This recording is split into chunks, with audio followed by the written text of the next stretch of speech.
எங்களோட கிச்சன் வந்துட்டுனா எங்களுக்கு என்ன ஒரு ஸ்டவ் இருக்கும், ஒரு கேஸ் இருக்கும், 4 பாத்திரம் இருக்கும் அவ்வளோதான்.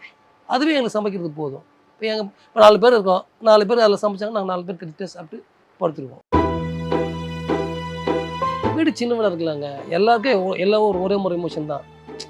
அவன் மாடி வீட்ல வாழான். அவனுக்கும் அதே எமோஷன் தான் இருக்கும். அவன் குடிசையில எனக்கும் அதே எமோஷன் தான் இருக்கும். நாங்க குடிசையில இருந்தாலும், வருமானம் கம்மியா இருந்தாலும் சந்தோஷமா இருந்துருவோம்.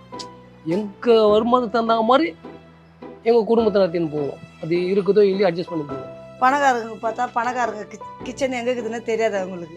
வேலைக்காரங்களுக்கு தான் தெரியும் கிச்சனில் என்ன இருக்குது ஏது இருக்குதுன்னு. அதனால் நம்ம ஏழைப்பட்டவங்க கிச்சனை பார்த்தா எல்லாமே இருக்கும்.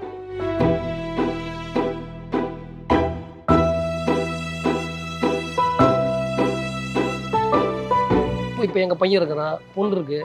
இப்போ பாரு அவன் சில டைம் அவங்க செய்யலாம், அவங்க மம்மி செய்யலாம், அவனே போய் செய்வான்.